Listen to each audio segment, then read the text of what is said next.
You're being too clingy and desperate, Clarissa. I can't breathe around you anymore." Tyler's voice cut through the phone like a blade, and I felt my world tilt sideways. 4 days before our wedding.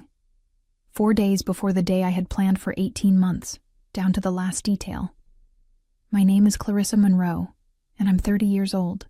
I work as an event coordinator for Ravenspark Ventures in Phoenix, Arizona, where I've built my career organizing corporate retreats and high-end business conferences. I'm good at what I do, maybe too good, considering how meticulously I had planned our wedding. Every vendor was confirmed, every detail locked in place. The custom wedding dress hung in my closet, tags still attached, waiting for Saturday morning. Our honeymoon tickets to Santorini were non-refundable, purchased 6 months ago when Tyler and I were still talking about starting a family and buying a house with a white picket fence. "What are you saying, Tyler?" I managed to whisper, gripping the phone so tightly my knuckles turned white. I was standing in our shared apartment. Well, what used to be our shared apartment, surrounded by wedding gifts that hadn't been opened yet, and a stack of place cards I had spent the previous evening organizing by table. "I'm saying I need to find myself," he continued, and I could practically hear him pacing on the other end of the line.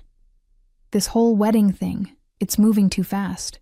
You've been planning every minute of our lives together, and I feel suffocated. I can't marry someone who doesn't give me space to breathe." The words hit me like physical blows. Too clingy, desperate, suffocating. These weren't the words I expected to hear from the man who had proposed to me on a beach in San Diego 8 months ago, who had told me I was his everything, who had spent countless nights talking about our future together. "Tyler, we can talk about this," I said, my voice barely above a whisper. "If you need space, we can postpone." "No, Clarissa. It's over. I can't do this anymore. I thought I could, but I was wrong." His voice was cold, distant, like he was talking to a stranger instead of the woman he had promised to love forever. The line went dead, and I stood there holding the phone, staring at the wedding dress hanging on the back of my bedroom door. The silence in the apartment was deafening. Everything around me, the guest list taped to the refrigerator, the wedding favors stacked on the dining table, the honeymoon itinerary printed and highlighted, suddenly felt like evidence of my foolishness. Had I really been too clingy, too desperate for love? But as the initial shock began to wear off, something else started to simmer beneath the surface. Not just heartbreak, but anger. And maybe, just maybe, the beginning of a plan. I met Tyler 3 years ago at a coffee shop near my office, where he worked as a freelance graphic designer. He was charming, funny, and had this way of making me feel like I was the only person in the room when he talked to me. Our relationship moved quickly. Too quickly, according to my friends. But I was head over heels. When you work in event planning, you learn to appreciate people who can make decisions and commit to them. Tyler seemed like that kind of person. The first year was magical. We traveled together, spent lazy Sundays in bed reading the newspaper, and talked about everything from our favorite movies to our deepest fears. Tyler told me he had trust issues from past relationships, and I made it my mission to show him that not all women would hurt him. I was patient when he needed space, understanding when he canceled plans last minute, and supportive when his design business hit rough patches. But there were warning signs I chose to ignore, like how he would sometimes disappear for hours without explanation, or how he seemed uncomfortable whenever I brought up future plans. My best friend at the time, Victoria, tried to warn me that Tyler was pulling away, but I dismissed her concerns as jealousy. Victoria and I had been friends since college, but our relationship became strained when she started questioning Tyler's commitment to our relationship. The breaking point with Victoria came last year when I discovered text messages between her and Tyler. Nothing explicitly romantic, but enough to make me question whether my best friend was trying to sabotage my relationship. When I confronted Tyler about it, he told me Victoria had been flirting with him and that he had tried to shut it down politely. I believed him completely and cut ties with Victoria without giving her a chance to explain. Looking back now, I realize I was so desperate to believe in Tyler and our future together that I was willing to sacrifice a decade-long friendship to protect a relationship that was already cracking at the foundation. Victoria tried to reach out several times after our falling out, but I ignored her calls and messages. She even showed up at my apartment once, but I refused to open the door. Tyler and I got engaged 4 months after the Victoria incident. He proposed during what I thought was a makeup trip to San Diego, after a particularly bad fight about my controlling behavior. The proposal felt rushed, but I was so relieved that he wanted to commit to our future that I said yes without hesitation. The ring was beautiful, a vintage setting with a round diamond that caught the light perfectly, and I spent the next month showing it off to everyone I knew. Planning the wedding became my full-time obsession. I created spreadsheets for everything: vendor timelines, budget breakdowns, guest dietary restrictions, seating arrangements optimized for maximum social harmony. Tyler seemed amused by my attention to detail at first, calling me his little perfectionist, and joking that he was lucky to have someone so organized. But as the wedding date approached, his jokes became sharper, more critical. He started calling my planning obsessive, and accused me of caring more about the wedding than the marriage. I should have seen the red flags, but I was too invested in the fantasy of our perfect life together to acknowledge that the foundation was already crumbling. The humiliation set in fully the next morning when I had to start making phone calls. 200 guests needed to be notified. The venue, the caterer, the photographer, everyone who had blocked out their Saturday for our celebration needed to know that there would be no wedding after all. Each conversation was a fresh wound, especially when people asked what happened, and I had to explain that the groom had simply changed his mind. My mother cried when I called her. My father, ever practical, immediately started asking about deposits and cancellation fees. My sister drove over from Tucson within hours, armed with ice cream and tissues, ready to help me pick up the pieces. But the person I really wanted to talk to was Victoria, the friend I had pushed away in my blind devotion to Tyler. Victoria and I had met during our sophomore year at Arizona State University, bonding over late-night study sessions and shared dreams of successful careers. She had been there through every major moment of my 20s, job interviews, family drama, bad breakups before Tyler. She knew me better than anyone, which was probably why she had tried to warn me about Tyler's commitment issues. After our falling out over the text messages, Victoria had tried to reconcile multiple times. She sent birthday cards, left voicemails explaining that Tyler had been the one initiating their conversations, and even reached out through mutual friends. But I was too proud and too protective of my relationship to listen.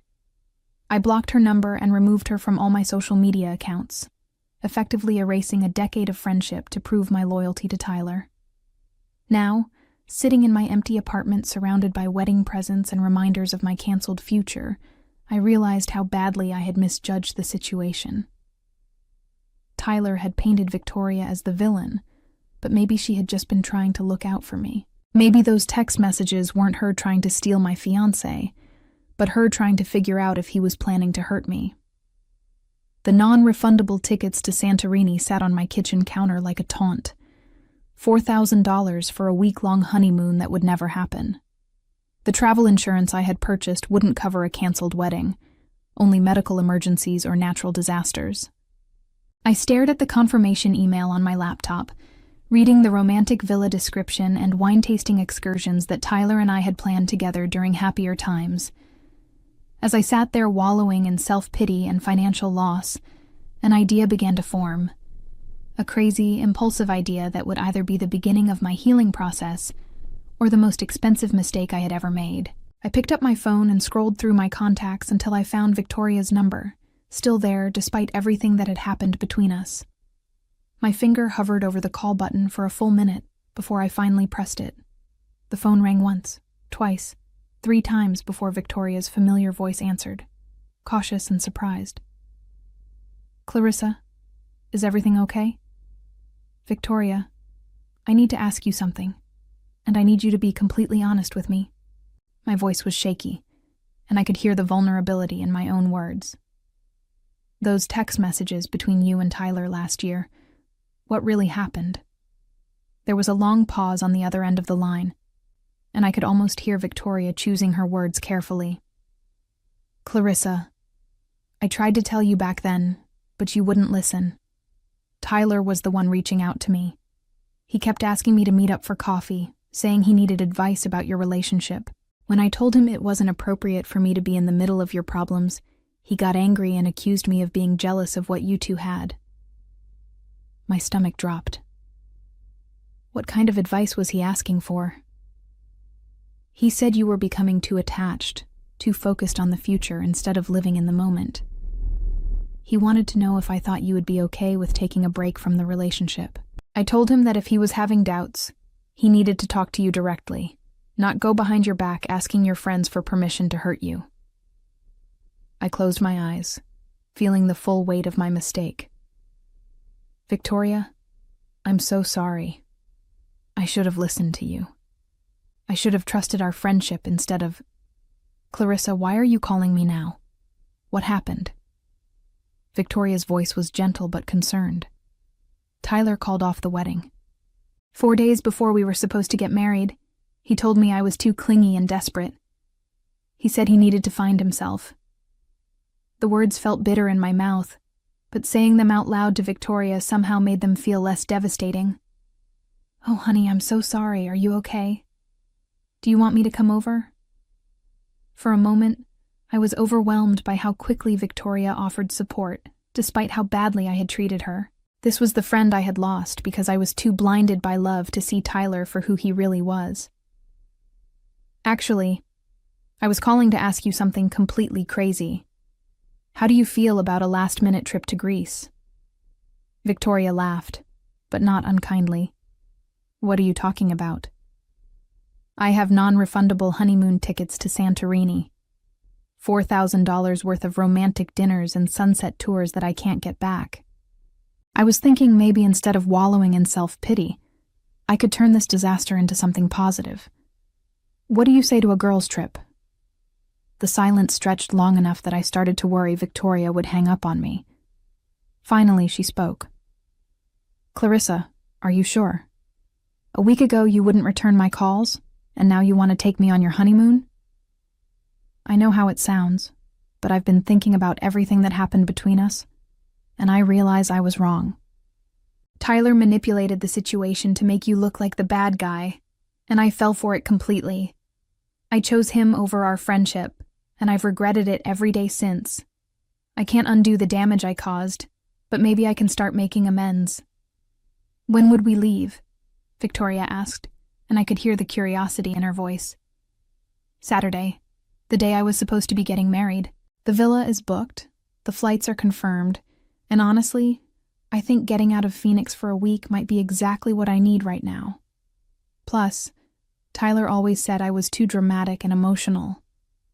Maybe it's time to show him just how dramatic I can be.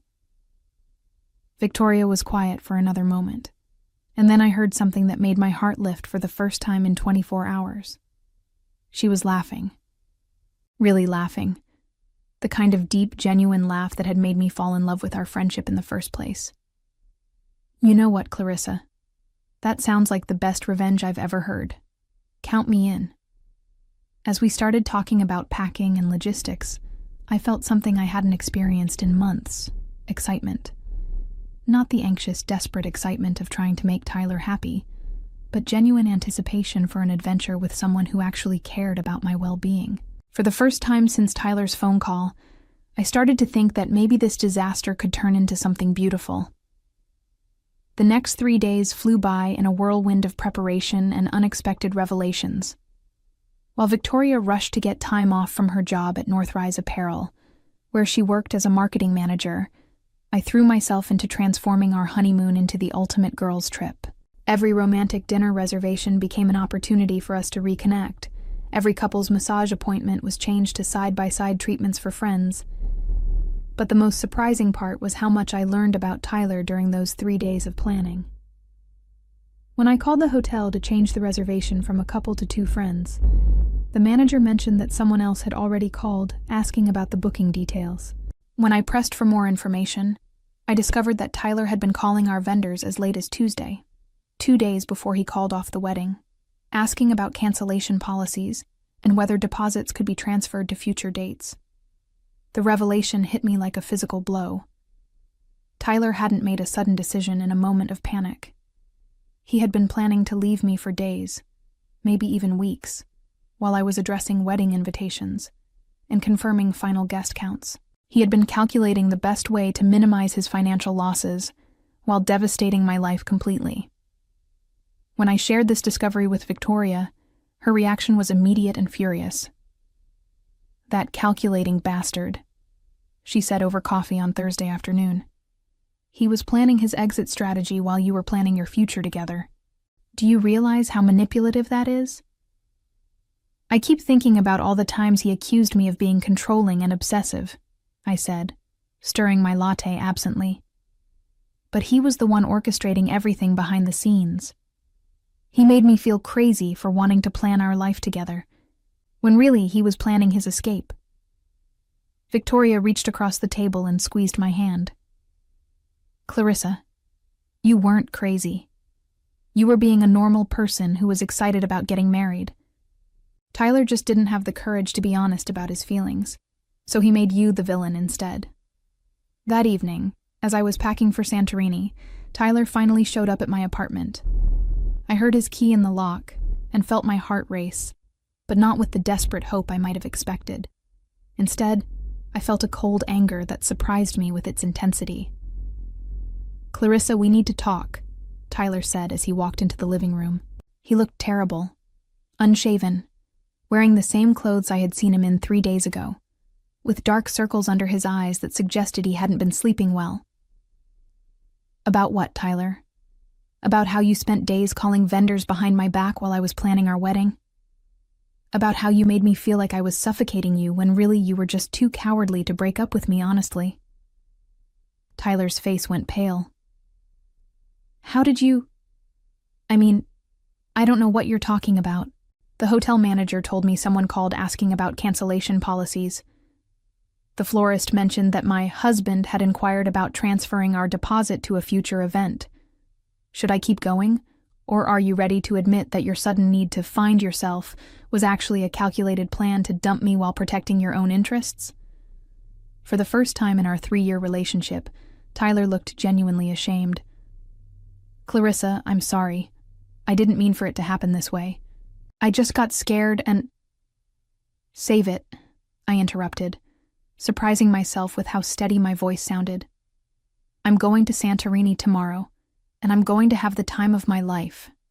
You can find yourself, or lose yourself, or whatever it is you think you need to do, but you're going to do it without me." Tyler's eyes widened when he saw the packed suitcases by the door. "You're still going on our honeymoon?" "My honeymoon," I corrected. "And yes, I am." The look of shock on Tyler's face was almost worth the heartbreak of the past 4 days. "You can't be serious. Who are you going with?" I smiled sweetly, enjoying his discomfort more than I probably should have. "Victoria." The color drained from Tyler's face completely. "Victoria? Your ex-best friend Victoria? The one who tried to warn me about you? The one whose friendship I destroyed because I believed your lies about her trying to steal you?" "That Victoria." I picked up my camera bag and slung it over my shoulder.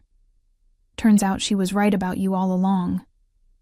Tyler started pacing around my living room, running his hands through his hair in the gesture I once found endearing, but now recognized as manipulation. "Clarissa, this is insane. You can't just run off to Greece with her. What will people think?" "I honestly don't care what people think anymore, Tyler. I spent 3 years caring about what you thought, and look where it got me." I zipped up my carry-on bag and checked that I had my passport and boarding passes. "Besides, all those people already know you called off our wedding 4 days beforehand. I don't think my choice of travel companion is going to shock anyone." "But Victoria hates me," Tyler said, and for the first time I heard real fear in his voice. "She's going to poison you against me completely." I laughed, but there was no humor in it. "Tyler, you poisoned me against yourself. Victoria doesn't need to say a word. Your actions speak loudly enough. Clarissa, please. I know I handled this badly, but maybe some time apart is exactly what we need. When you get back from Greece, we can talk about... No. The word came out harder than I intended, but I didn't soften it. There's no when I get back conversation. There's no working things out or taking a break or figuring out our issues. You made your choice when you spent days planning to humiliate me. Now I'm making mine. Tyler's face crumpled, and for a moment he looked like the man I had fallen in love with 3 years ago. I love you, Clarissa. I know I messed up, but I do love you. If this is what your love looks like, Tyler, then I don't want it. I picked up my phone and opened the camera app, suddenly struck by inspiration. Actually, since you're here, would you mind if I got a quick video? I'm planning to document this whole trip, and it might be nice to have some before footage to contrast with all the fun I'm about to have. Tyler stared at me like I had lost my mind. You want to film me? Just a quick clip of you explaining why you called off our wedding, for posterity. I held up my phone, already recording. Come on, Tyler. Tell everyone about how you need to find yourself, and how I was too clingy and desperate for someone as free-spirited as you. Clarissa, stop it. This isn't funny. You're absolutely right. It's not funny at all, but it's going to make for great content when I'm sipping wine on a terrace overlooking the Aegean Sea tomorrow. I lowered my phone and smiled at him. Don't worry, Tyler. I'll make sure to tag you in all my posts so you can see exactly how much fun your ex-fiancé is having on the honeymoon you didn't want. Tyler's expression shifted from confusion to something that looked almost like panic. Clarissa, you wouldn't watch me, I said, grabbing my suitcases and heading for the door. Goodbye, Tyler. I hope you find whatever it is you're looking for. As I closed the door behind me, I could hear Tyler calling my name, but I didn't look back. I had a plane to catch and a new life to start living. Santorini was everything I had dreamed it would be, but better than I had ever imagined it could be with the right person.